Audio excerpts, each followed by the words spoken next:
तो ये item sold and purchase details के हवाले से एक शीट है। इस शीट में मतलब डिफरेंट कॉलम्स है, उस पर कुछ कैलकुलेशन है और ये शीट हमें ये बताएगी कि आइदर आपको प्रॉफिट हुआ है या लॉस हुआ है या प्रॉफिट नहीं हुआ और लॉस भी नहीं हुआ, तीनों कंडीशंस में आपको रिप्लाई करेगी। इसको अचीव करने के लिए हम यूज़ करेंगे इफ़ की कंडीशन का इस्तेमाल और इसी से ये चीज़ हो सकेगी। फॉर एग्जाम्पल अगर इसमें हम कॉलम्स देखें तो पहला कॉलम है सीरियल नंबर का, दूसरा कॉलम है आइटम नेम का, तीसरा कॉलम है cost per item. Cost per item का मतलब है कि किसी आइटम की जो है कीमत खरीद कितनी है, इसी तरह सोल्ड प्राइस मतलब उसको फिर कितनी कीमत में फ़रोख्त किया गया और कितनी क्वांटिटी में उसको ख़रीदा गया था और कितनी क्वांटिटी में ही उसको सेल कर दिया गया। तो आपकी टोटल परचेज कॉस्ट कितनी हुई, सोल्ड कॉस्ट कितनी हो रही है और इसी तरह से प्रॉफिट आपको अगर हुआ तो कितना हुआ और लॉस हुआ तो कितना हुआ और अगर कोई प्रॉफिट और लॉस नहीं हुआ तो वो किस तरह से था। और फिर शीट आपको ये बता रहा है कि आपको प्रॉफिट लॉस या ये सारी चीज़ें किस तरह हुई। तो एक दफ़ा मैं पहले इसका जो है ना फॉर्मेट क्लियर कर देता हूँ ताकि आपको रीफॉर्मेशन करके बता दूँ, थोड़ा सा आपका ये भी क्लियर हो जाएगा। तो यहाँ क्लिक कर रहा हूँ क्लियर और यहाँ से कह रहा हूँ फॉर्मेट, ठीक है। अब उसके बाद मुझे इसकी फॉर्मेटिंग करनी है, तो पता ही आपको कि सारे कॉलम्स के ऊपर वाले हिस्से को मैं सिलेक्ट कर लूँगा और कहूँगा merge and centre. Cell styles में जाके मैंने इसको टाइटल में कन्वर्ट कर दिया और ये मुझे इस तरह से नज़र आने लगा। टॉप एंड बॉटम से सेंटर कर दिया। सारे कॉलम्स को सिलेक्ट करके मैंने एक तरह से सेल स्टाइल्स में जाके हेडिंग 2 अप्लाई कर दी, सेंटर कर दिया दोनों साइड से और इन्हीं को इस तरह से सिलेक्ट किया और ये इस तरह से सिलेक्शन बनाने के बाद इसको मैंने कहा ऑल बॉर्डर्स और थिक बॉक्स बॉर्डर्स और इसके हिस्से को दोबारा सेलेक्ट करके थिक बॉक्स बॉर्डर और इसी तरह से मैंने इनको सेलेक्ट किया और इसको कह दिया सेंटर। इसी तरह से जितनी भी वैल्यूज़ प्राइस को शो कर रही हैं तो उनको सेलेक्ट करके मैंने कह दिया अकाउंटिंग फॉर्मेट अप्लाई कर दें इसके ऊपर और ये मेरे लिए अकाउंटिंग फॉर्मेट अप्लाई हो गया। इसी तरह से ये जो है ये लेफ्ट पे ही रहेगा, इसको मैंने सेंटर कर लेना है। तो एक सिंपल फॉर्मेट प्रिंटिंग के हवाले से तो ये बेहतर अप्लाई हो गया इसके ऊपर, अब ये मेरे सामने मौजूद भी है। अब इसमें से मैं क्या कर रहा हूँ, कौन सी वैल्यूज़ मुझे इनपुट करनी है और कौन सी वैल्यूज़ कैलकुलेट होंगी, उनको थोड़ा अलग अलग करने के लिए मैं इनपुट वाले सेल्स को जो है सेलेक्ट करके सेल स्टाइल्स में जाके एक ऑरेंज कलर का फॉर्मेट दे देता हूँ कि भाई ये इनपुट किया जाएगा और ये ऑटोमेटिकली कैलकुलेट हो गई सारी चीज़ें, ठीक है। तो अब मैं यहाँ से अगर इन सबको डिलीट भी कर दूँ तो अब मैं इसको कैलकुलेट करा लूँगा, ठीक है। तो अब आपके सामने क्लियर पिक्चर है कि भाई अगर ये एक माउस है जिसकी कॉस्ट है 180, ये इसकी कौन सी कीमत है, कीमत खरीद है और सेल हो गया 180 पर ही। तो जितने का खरीदा था उतने का ही सेल कर दिया आपने और क्वांटिटी इसकी 12 पीस थी।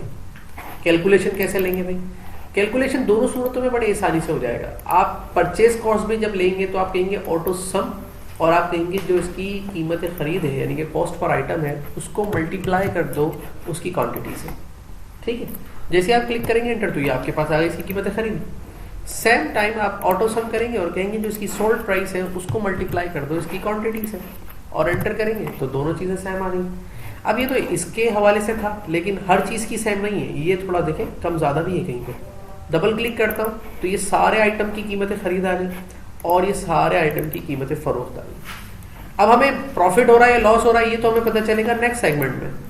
कैसे पता चलेगा, हम कहेंगे ऑटो सम, भाई जो सोल्ड प्राइस है उसमें से माइनस कर दो परचेज कॉस्ट और जैसे हम कहेंगे एंटर तो यहाँ माइनस आ गया। उसकी वजूहत है इसलिए कि क्योंकि ना इसमें लॉस हो रहा है, मतलब ना माइनस की वैल्यू है ना प्लस की वैल्यू है, ना रिमेनिंग बच रहा है ना एक्सेस पे जा रहा है, तो उसने डैश दे दिया। डबल क्लिक किया तो अब यहाँ पर आपको थोड़ा सा जज करना है। जहाँ डैश आ रहा है इसका मतलब वो जीरो है, मतलब नो प्रॉफिट नो लॉस, और जहाँ पर एक्सेस वैल्यू आ रही है पॉजिटिव नंबर आ रहा है इसका मतलब ये प्रॉफिट है, 6000 प्रॉफिट है।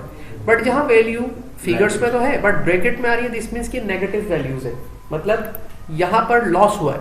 क्योंकि देखिए कीमत खरीद कितनी थी 7150 जबकि सोल्ड हुआ ये 6050 पर 6050 में, तो ये आपको लॉस हुआ 1100 रुपये का। अब ये यहाँ पर कैसे बताएगा मुझे प्रॉफिट एंड लॉस, तो मुझे यहाँ पे ये इफ की कंडीशन को फॉलो करना पड़ेगा और on behalf of this cell ये जज करके मुझे बताएगा।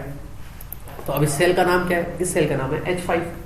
अब इसको कंपेयर कैसे करें, मतलब आप कंपेयर करने के बाद ही तो पता चलेगा ना कि आधा हमें प्रॉफिट हुआ या लॉस हुआ।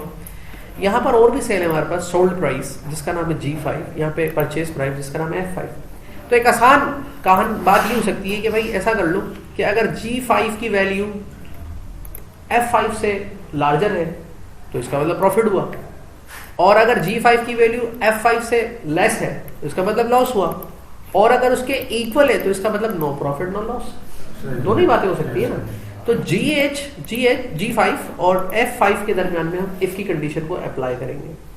अब कैसे अप्लाई करेंगे, मैं थोड़ा सा इसको बड़ा कर देता हूँ ताकि ये आपको समझने में आसानी हो।